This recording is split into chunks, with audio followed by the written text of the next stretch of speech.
Everybody. Thank you all for coming. We are looking forward to this presentation by Carol Garliardi about the benefits of native plants for wildlife and preserving our planet. So as you know, we're recording the presentation, so everyone please mute yourself and turn off your video.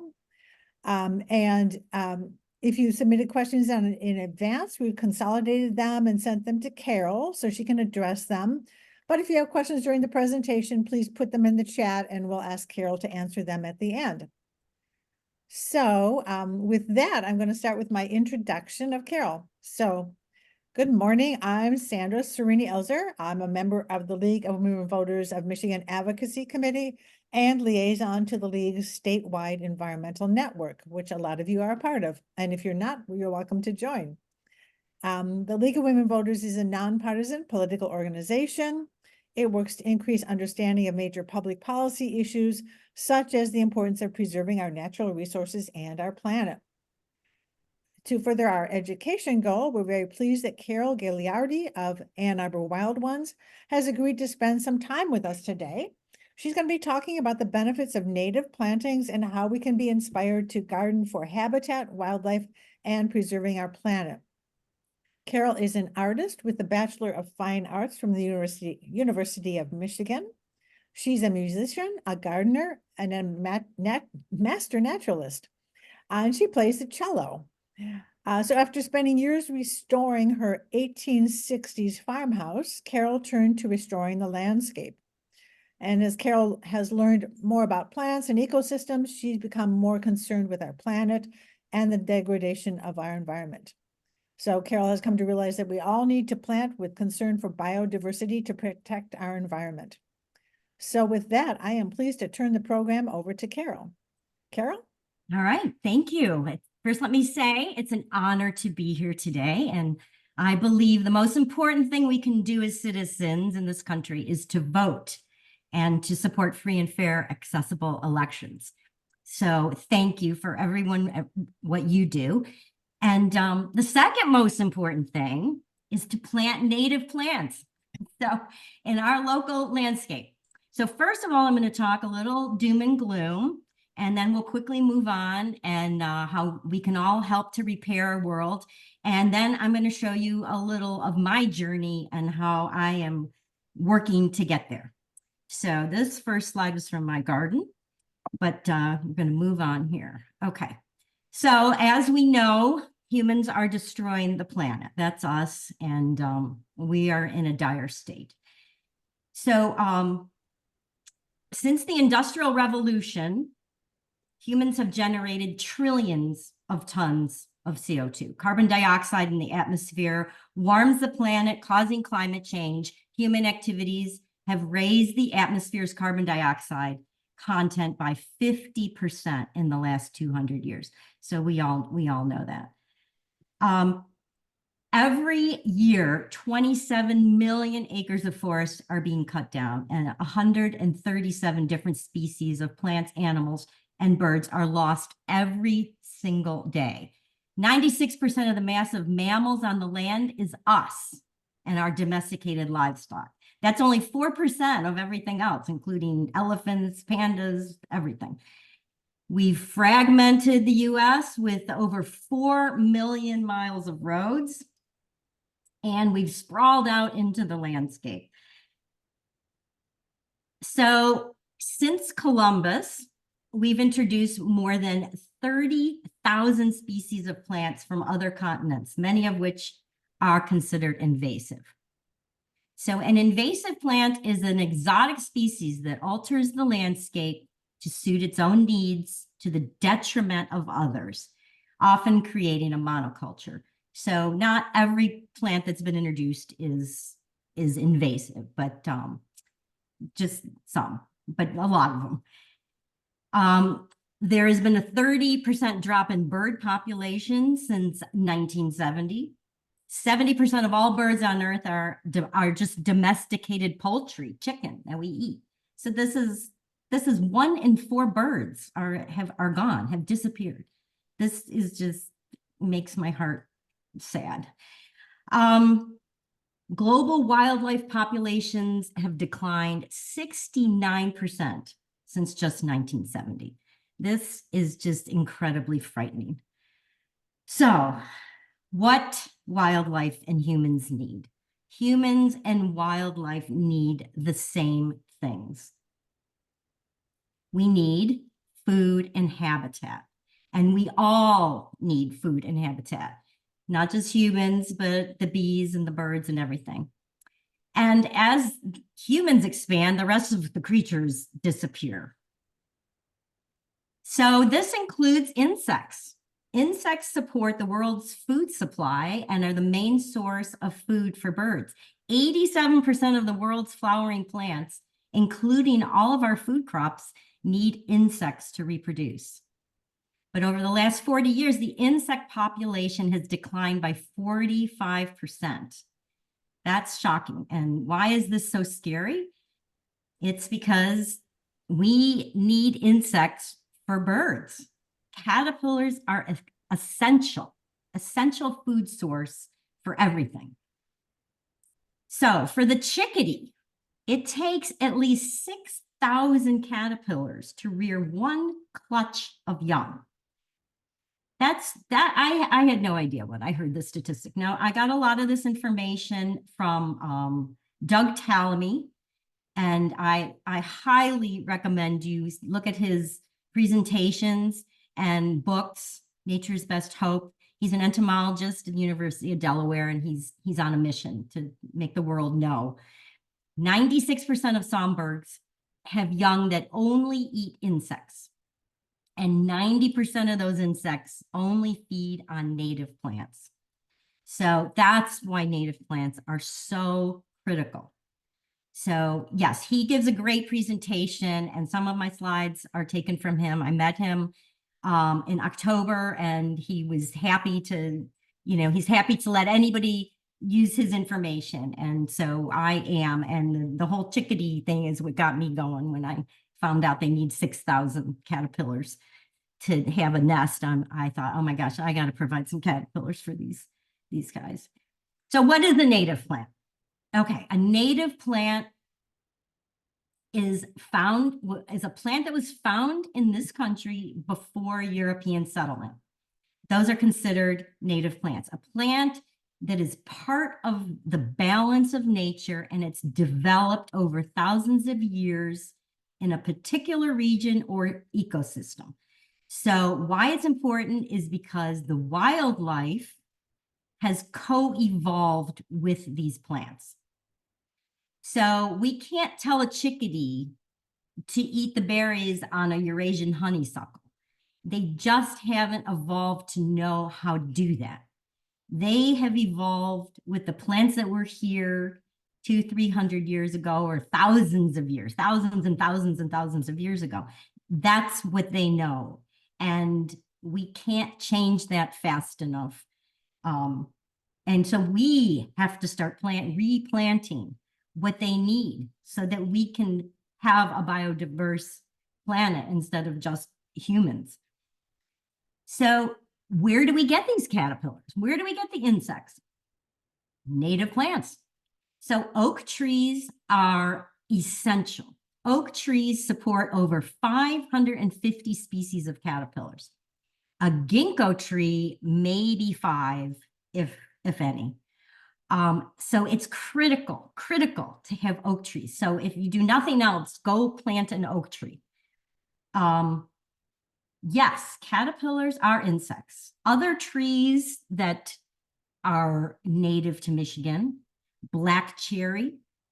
The berries are favorite food for more than 40 species of birds. Other favorites are plums, willows, birch, poplar, maple, hickory, apple, not Bradford pear. So you need to find the native trees because they have the native fruit and berries that these birds and all creatures need. So it's been shown that native plants support 13 times more caterpillar species than non-native plants. So this is really critical. It's pretty shocking. When I started looking around my yard, I thought, oh my gosh, I'm starving everything. So that's when I got on the bandwagon. So compared to native landscapes, yards that are dominated by introduced plants, they produce 75% fewer caterpillars. They're 60% less likely to have breeding chickadees. Their nests contain 1.5 fewer eggs. The clutches were 29% less likely to survive. And the nests produced fewer fledglings. So we need these native plants, native trees to provide the caterpillars and insects for these birds, or we are not going to have any birds left on this planet. So all trees are not equal in the eyes of wildlife. So that's what we need to understand. The insects that eat the plants can reproduce only on the plants with which they share an evolutionary history. So the plants and animals have evolved together. So if you want to have any of these birds, we have to have the insects and the plants that go with it. So most insects are considered host plant specialists. And a host plant specialist is a plant and an animal that have evolved together for thousands and thousands of years. So we all know about the monarch. We all know that the monarch butterfly, it only lays its eggs on milkweed, just milkweed. It will go to other plants to get nectar for energy and food, but it will only lay its egg on a milkweed plant. So if there's no milkweed, there is no monarch. But monarch is not the only creature that has that host relationship, host specialist relationship.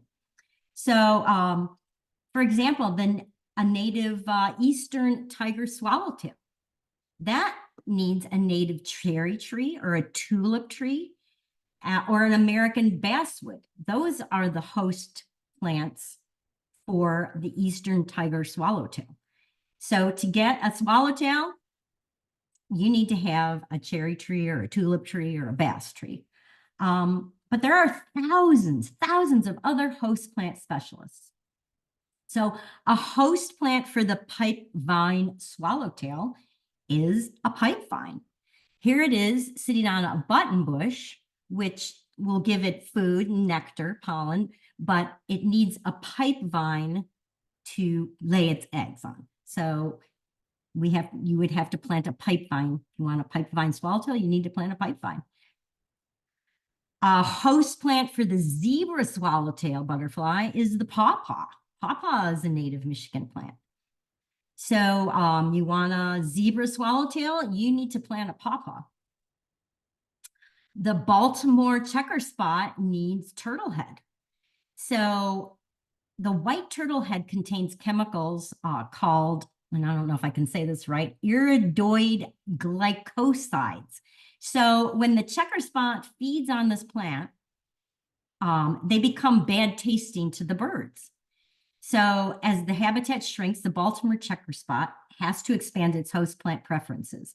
So can it do it fast enough? I don't know. It's not because these creatures are disappearing. So plant some turtlehead. The same with the monarch. When that eats the milkweed, it becomes bad tasting so that the birds won't eat it. And that's its survival strategy. So if it doesn't have those plants, it's not going to survive. The lupin is a host plant for the endangered Carner blue. That's a Michigan butterfly.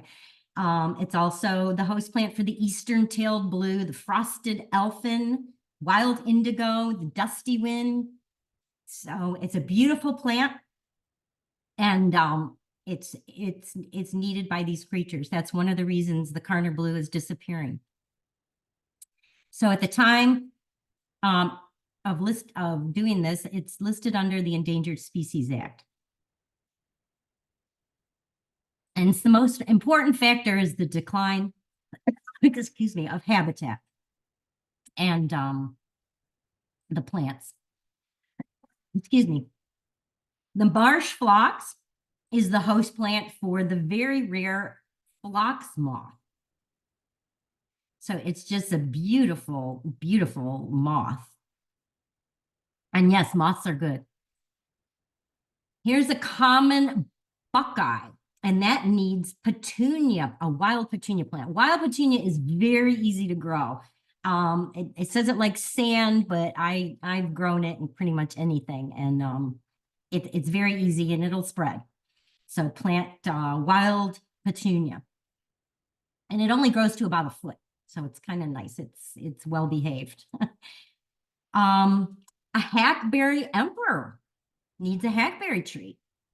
And a hackberry tree is also fantastic for the berries, for the cedar waxwing, for pheasants, wild turkey, mockingbirds, robins, hummingbirds. Hummingbirds have to find hundreds of flowers every day as rapidly and as efficiently as possible. And they might visit 30 flowers a minute. That's just incredible. 30 flowers a minute. I started looking around my garden. I thought, there is no way I have enough flowers for them. They eat 1.5 to 3 times their body weight every day. So if you scale that to the size of a human, that would translate to about 155,000 calories a day. So hummingbirds, they don't live very long, probably because they have to work so hard to get their food. So native berries contain more of the fats, carbohydrates, nutrients that birds need to survive, especially in the cold months. And some of the invasive plants like buckthorn, Japanese honeysuckle, their fruits are nutrient poor. So it's like eating junk foods. People will say, oh, well, they'll eat the buckthorn berries. Yeah, but it's not healthy. It's not good for them. It's like eating junk. And it gives them diet. Some of them give them diarrhea. So the birds are not as healthy without the food that they need. So nature is a series of specialized relationships, and they've evolved over thousands and thousands of years. So here is a leaf cutter bee on a redbud. When I first saw these holes on my redbud tree, I thought, oh my God, something's eating my tree, but that's a good thing. So if you see these perfect round circles, you know, that's a great thing. So it cuts out this little round circle on the leaf. It lays one egg inside of that, and then it rolls it up like a little burrito. And then it'll go stuff that little package into a leaf stalk, or into a tree, or into a dead stalk of some plant. So that's why you should not clean up your garden in the fall. Just leave everything, because there could be little leaf cutter bees wrapped up in their little sleeping bag inside those stalks. So leave your dead stuff. Let it just lie down. Don't bother with it. Leave the leaves, and because we need these bees. We need these bees. So they're super pollinators of the garden, the bees. And this is a picture of a mason bee, and it nests in the ground or in holes in logs. Native bees need native plants. 467 species of bees in Michigan. So when we think of bees, sometimes we just think of the honeybee. That is not native. The honeybee is not native. So 250 native orchard bees can pollinate an entire acre of apple trees, whereas it takes 15,000 to 20,000 honeybees trucked in to do the same thing. So, you know, we need to bring these native bees back and help them. So in addition to feeding the wildlife, native plants are great for your garden, for holding water, for water control. So they have deeper roots. So the first in this picture, you've probably all seen this picture already. It's everywhere. But this first little thing here, that's grass. So that's turf grass. That's how deep the turf grass go. But the turf grass is really dense. So so water just runs off it. It has dense, impenetrable roots. So the water just flows off it. So lawns of grass are pretty useless. The water runs off. It doesn't hold the water, doesn't do anything. It's useless. It's almost as bad as asphalt.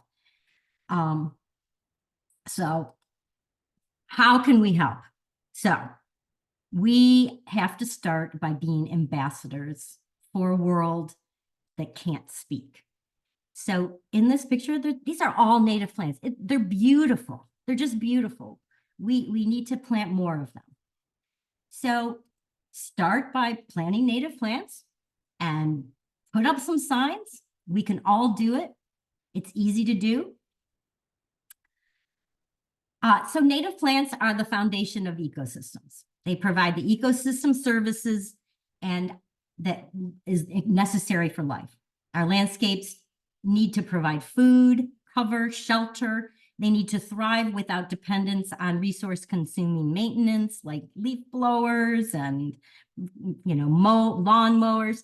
And they need to be full of life. So instead of thinking of your yard just as blank slate, think of it as habitat.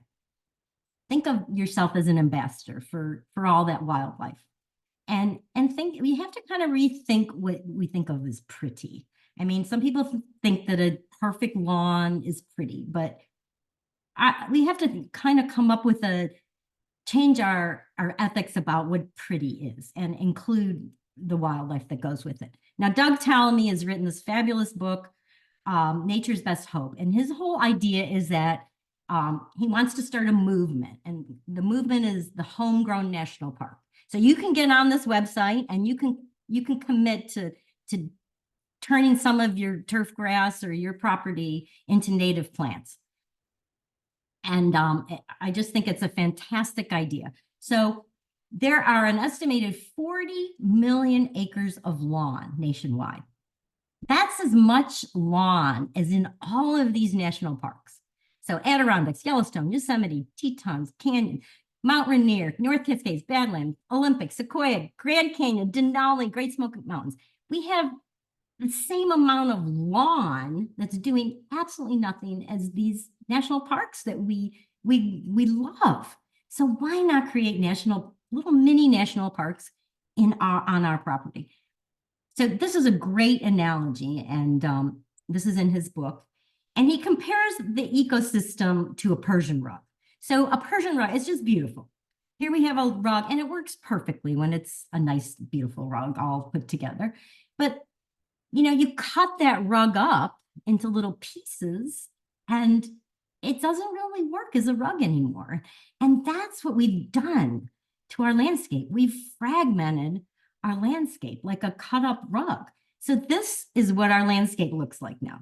So, butterflies can't make it from point A over here all the way over to these trees here. Birds can't make it. They need stuff along the way to eat, to survive, to lower the temperature. So, if we could plant in between all that fragmentation we've done, if we can put oak trees and we can connect the fragmented landscape with native plants, we would have a much better chance of increasing the biodiversity and saving the planet, saving us too. So what do? You get rid of the lawn. So 40 million acres, this is totally not necessary. They provide no habitat.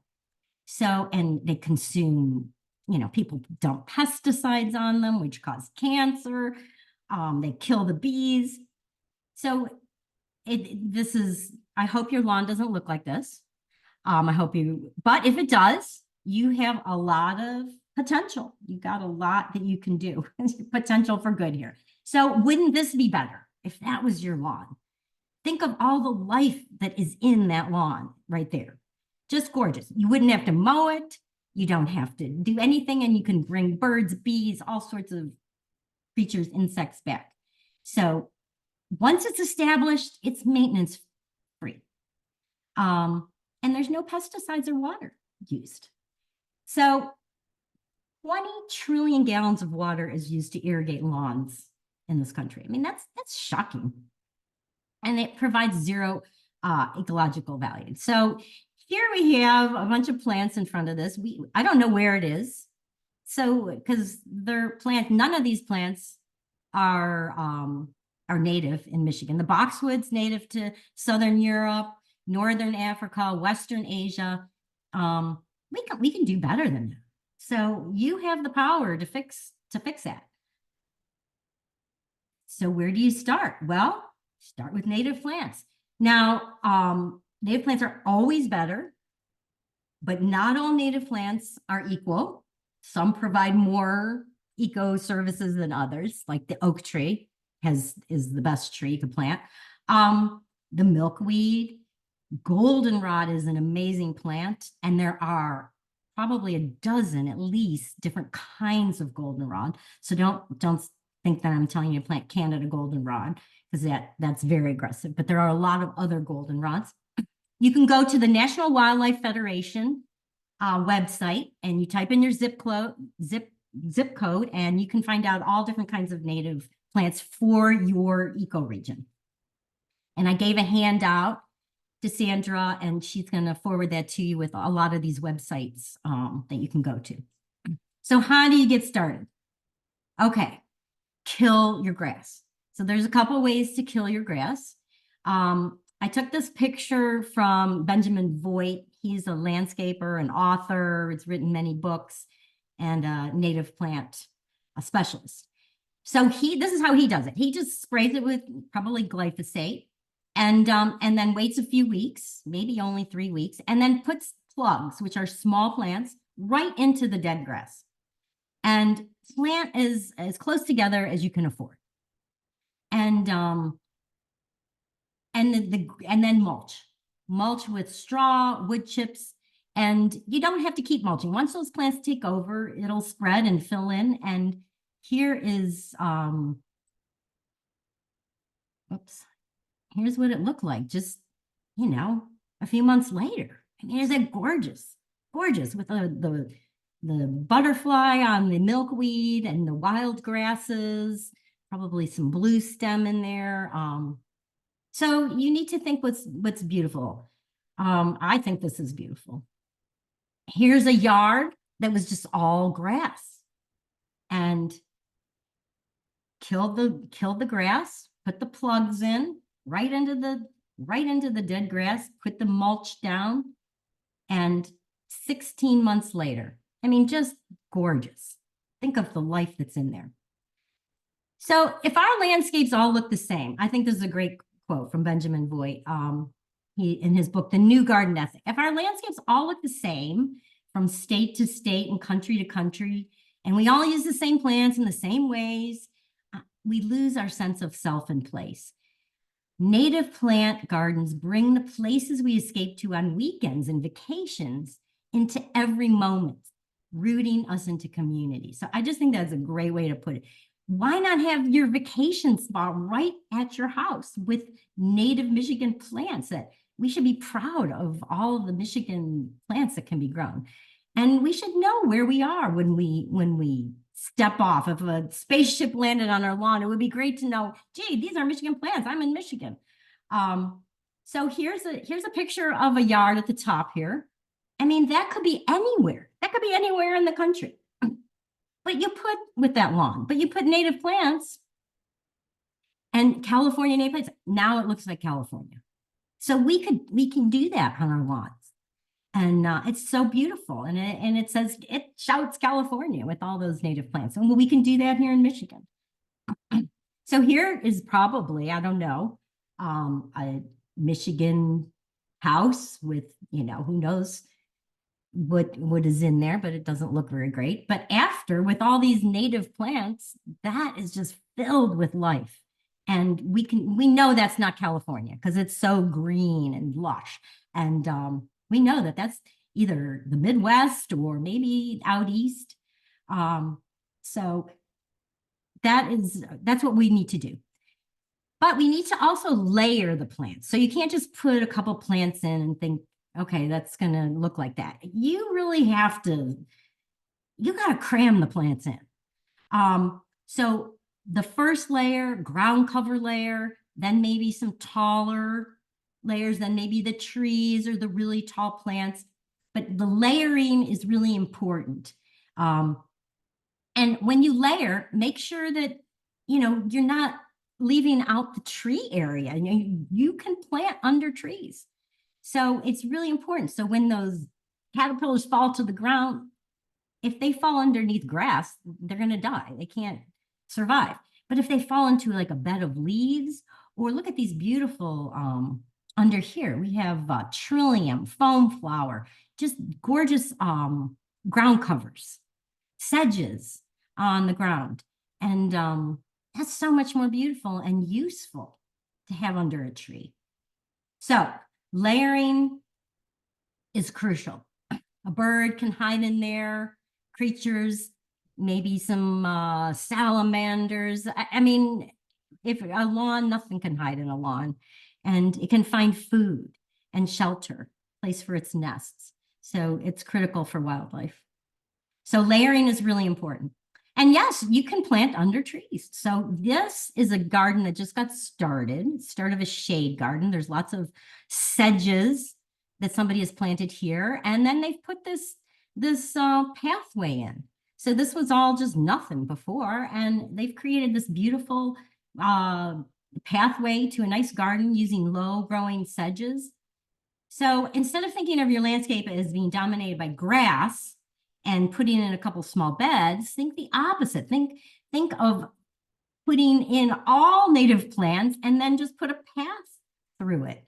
And that's really beautiful. So that's a shade, great example of a shade garden. Here is a beautiful front lawn. This is a total sun garden. Just gorgeous.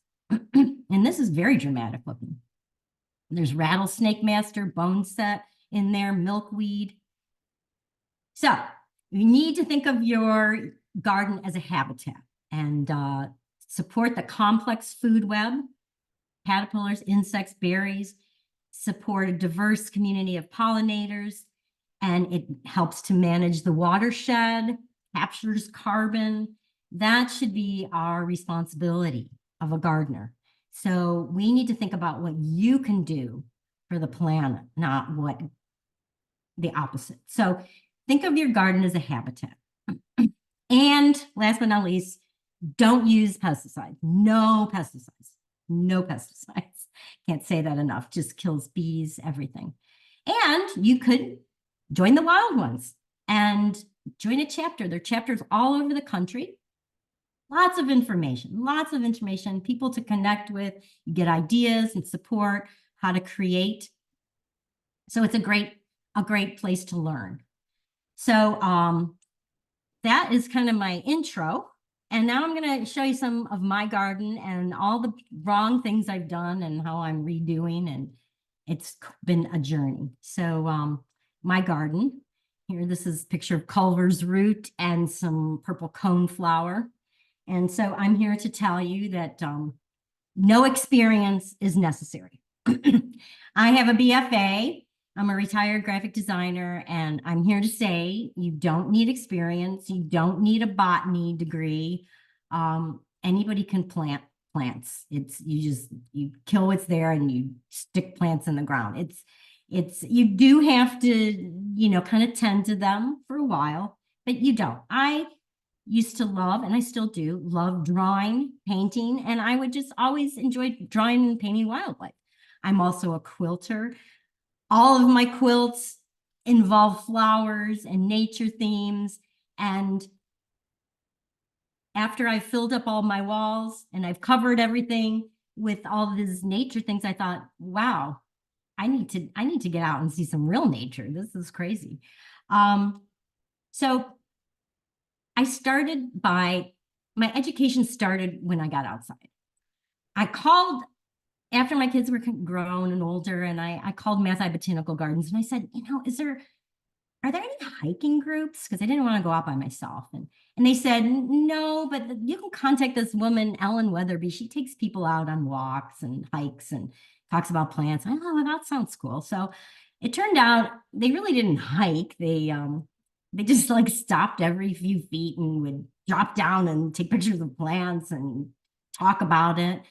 And it got me interested, inspired. And I said, wow, why don't I have any of these plants in my yard? Like, what are these plants? So I started to educate myself. And by going out into the parks and the nature preserves, I started realizing that the plants in my garden are not what's out in the natural world. So I started reading Nature's Best Hope, Doug Tallamy, A New Garden Ethic. Oh, Braiding Sweetgrass. It's a fabulous book. And I started getting outside and hiking and realizing I need to rethink the way I'm doing things. I started getting catalogs, and I'm going to highly recommend you do this. This one's from Prairie Nursery. You can get free catalogs, Prairie Nursery, Prairie Moon Nursery. I left the website in the handout. They will give you a description. So you flip to clay soils, they'll tell you what to plant in clay, how tall it gets, whether the deer will eat it. And it's very important with native plants to plant where they like. You know, some of the plants they sell at the nursery, you can plant anywhere and it'll grow. And that's the problem because they take over. But the native plants, they want to be where they want to be. So if it says sandy soil, you should plant in sandy soil. If it says clay, it means it can grow anywhere. If it says wet, it needs to have moisture. So that's the only thing. But these catalogs are great. So another place, just for fun, is the Michigan Natural Features Inventory Map. Now, anybody can go to this website and you type in your address, so mnfi.maps.arcgis.com.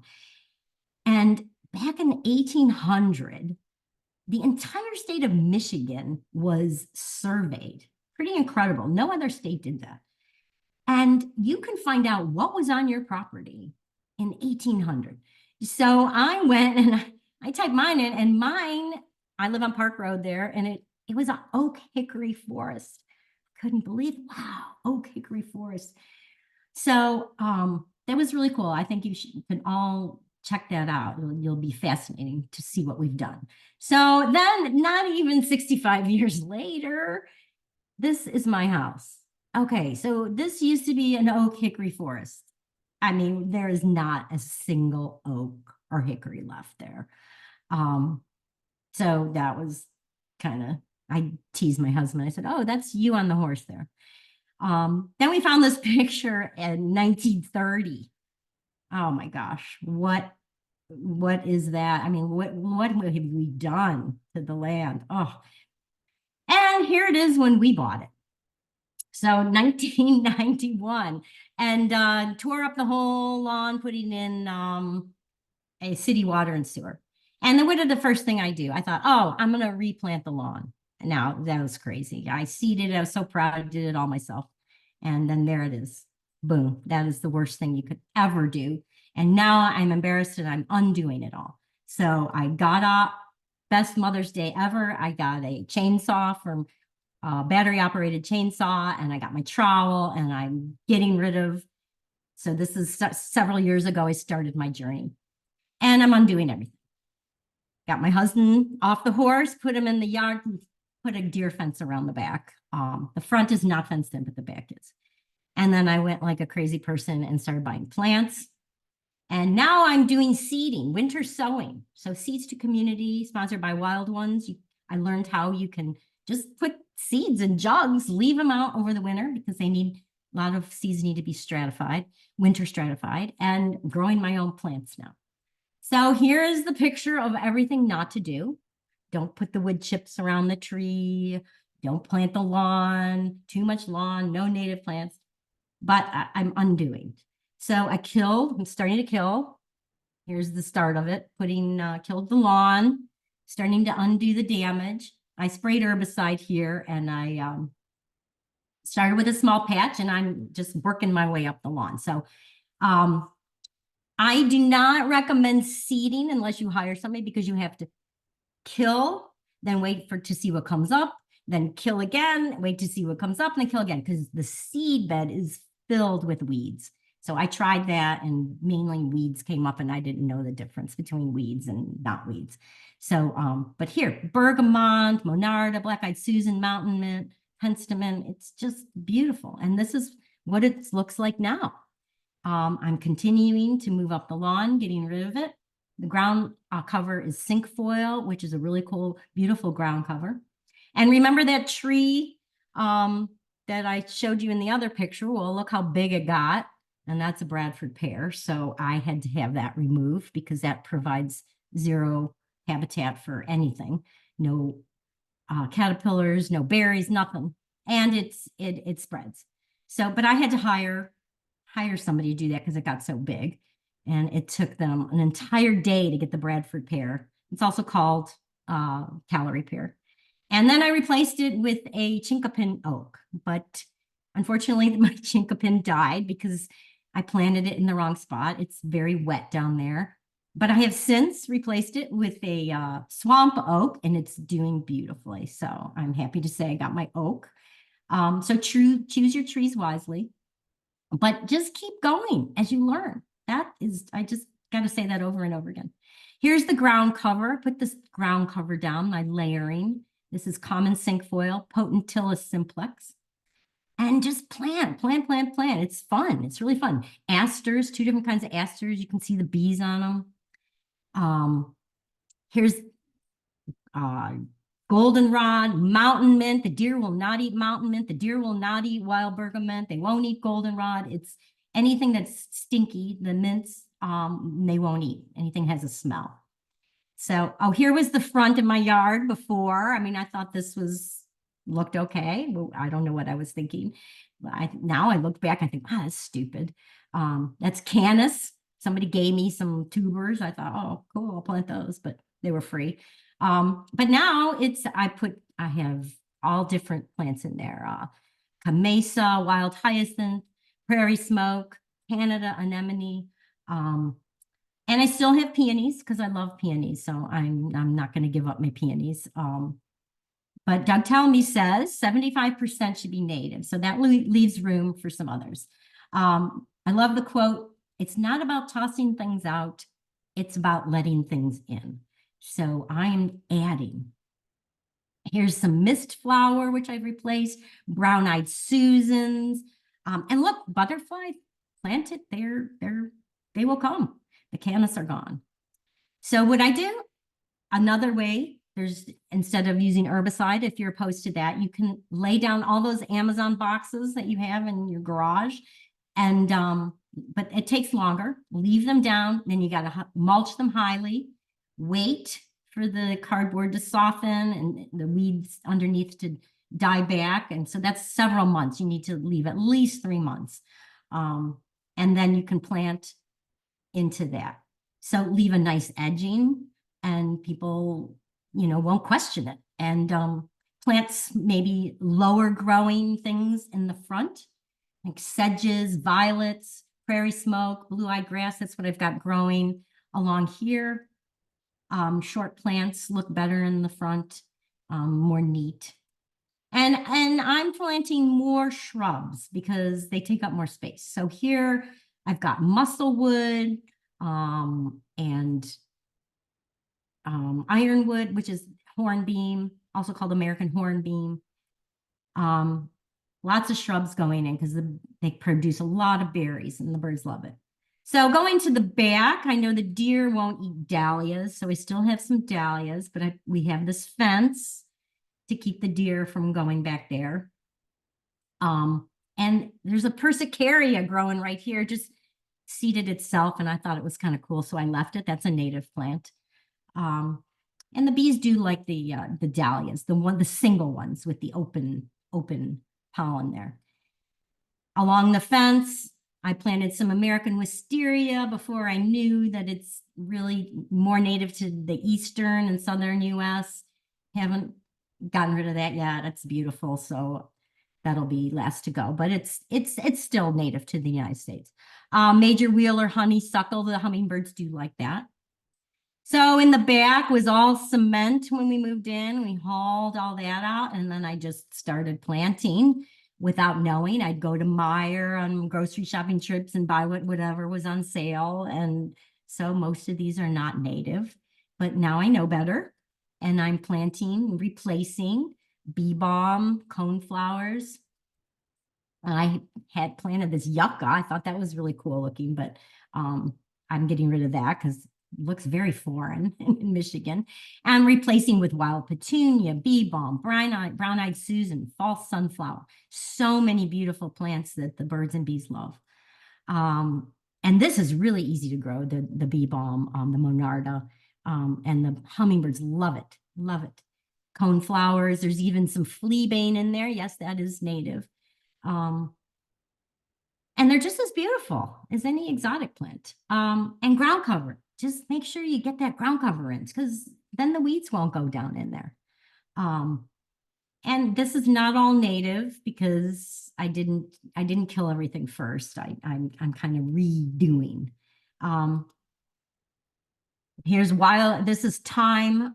The bees love it, so I'm going to leave it. I'm slowly replacing the lilies. I put art in the garden. Ben Voigt, in his presentation, I used to call it art, but he calls it cues to care. So that's my big thing now, cues to care. So you put some artwork or a bench, a fountain, signage, and people won't question it. They'll say, "Oh, wow, that's meant to be." So that's my big thing, putting art in the garden and places for people to sit. Here's rattlesnake master. That's a very cool plant. More lupins for the Carner blue. More cues to care there with my globe. I got all the art at the Ann Arbor Art Fair. Here's a miscanthus I planted. That was quite a beast. And I took that out, dug that out. That was really hard to get out. Replaced it with 9-bark. 9-bark is a great shrub. And they got cone flowers here. More 9-bark. So I did replace with a 9-bark, but then I found out that it's a nativar. So there's a lot of research being done on nativars, and some of them are good, some of them are not so good. It's always better to plant the straight species, but some of them are okay. If the flowers are the same color, if it's bred to be disease resistant. Now, if they change the shape of the flower, they change width, the time it blooms, not so good. So you need to research that. Grownative.org. Grownative.org is a great video on the topic if you want to know about nativars and the research being done on that. So lots of stuff. Prairie smoke here. I got my ground cover wild strawberry. I replaced a magnolia with a witch hazel. It's so beautiful. The witch hazel is just beautiful. And the spice bush. So I love spice bush. My favorite. The deer won't eat it because it's smelly. It's gorgeous. And I'm hoping to see a spice bush swallowtail someday. More cues to care. Rattlesnake master. Asters. I was going to get rid of the sedum. It's not native. And then I saw this monarch on it. And I said, oh, okay, I'm going to leave it for now. But then look at this beautiful mountain mint. Pacanthenum virginianum, and bees and butterflies love it, love it. So here is a rose mallow. That's hibiscus. There are some more exotic hibiscuses or hybrids or cultivars, nativars. This is the original species. Flowers are a little bit smaller, but it's still beautiful. And it's the host plant for the gray hair streak. So here I have all my peonies, and I had these Alberta spruce, and they started looking yucky. And I thought after one winter, took those down, and I replaced them with hop tree, or also called wafer ash. And within weeks, there was a giant swallowtail caterpillar on it. I was so excited. I don't know how that happened. It was like magic. The swallowtail immediately found it. And so that was pretty cool. So the backyard, more cues to care, brown-eyed Susan. This blue here is lobelia, great plant for birds, butterflies, hummingbirds.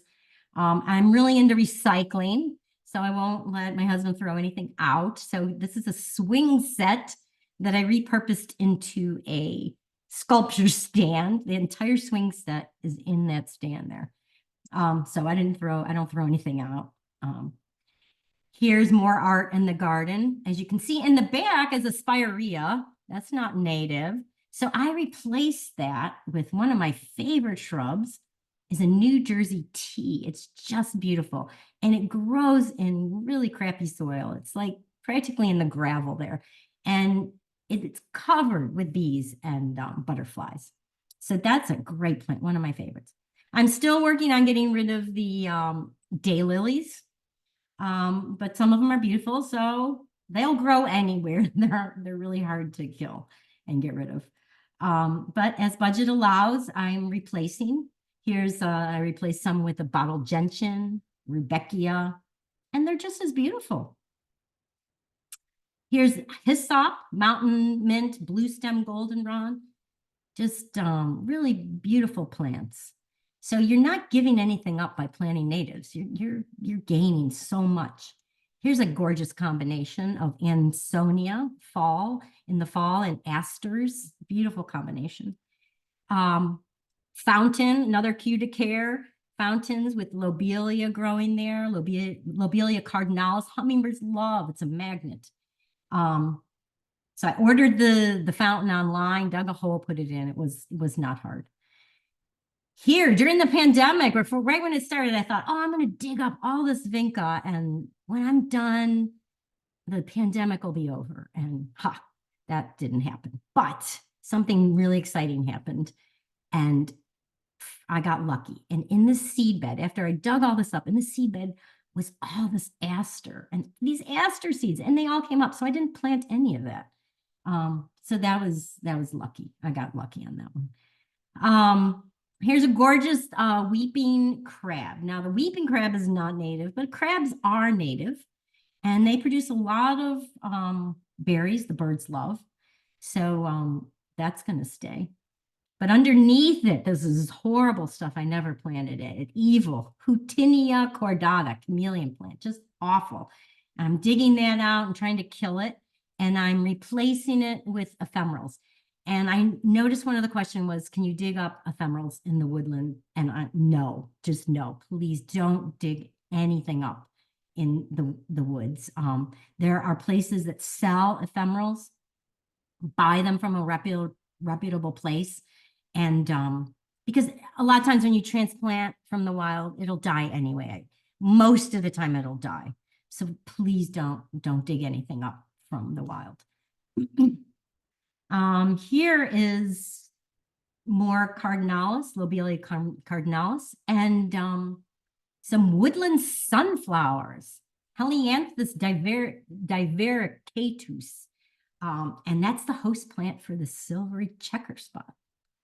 So there was a little playhouse down on a property that we planted, we put for our kids when they were little, but I've got bloodroot, ferns, waterleaf. And inside I always like to have teaching moments for every child who stopped by. So I've embroidered all the plants that can be found, native plants, into the quilts, and I get people to kids go search them out, see if they can find them. And more cues to care. People give me all sorts of their funny things, gifts.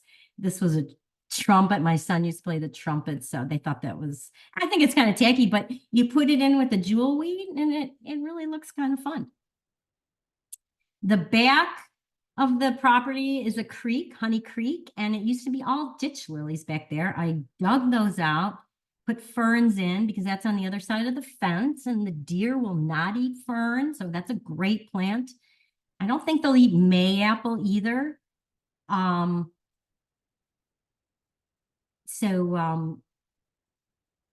And trillium, they will eat trillium, so that's not a good thing to plant.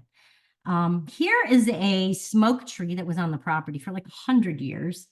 And so that's going to stay, but it's native, I think, more to Tennessee, but it's beautiful. Here's more cues to care. They got a little froggy under the jewel weed. And the Native Americans used the jewel weed to relieve itching from poison ivy. So I think it's really fun to learn about what the Native Americans did with the plants that we have somehow all gotten rid of. Here's more jewel reed, and we have hog peanut. I didn't plant that. I didn't plant the jewelweed or the hog peanut. That just, when you get rid of all the buckthorn and the honeysuckle, this was in the seed bed and it came up. And the hog peanut is a host for the silver spotted skipper. So, and like I say, art and signage used to care. You can join the National Wildlife Habitat, get certified. You just have to show that you have food, water, habitat, and you don't use chemicals. And signage is great. People think really when they see a sign, they think, oh, that's real deal, formal. They won't question it. And lots of artwork. It's kind of fun. Walk around. Water. This is a little water bath. More, I play the cello, so I had to get a cello in there, and more lupins. And like I always say, plant it and they will come. So we got grosbeaks and Oreos. And I'll end with my biggest cue to care is my outdoor quilt. It's a giant leftover slab from some outbuilding, and my husband wanted to get rid of it. And I said, no, we can create some more art, cues to care.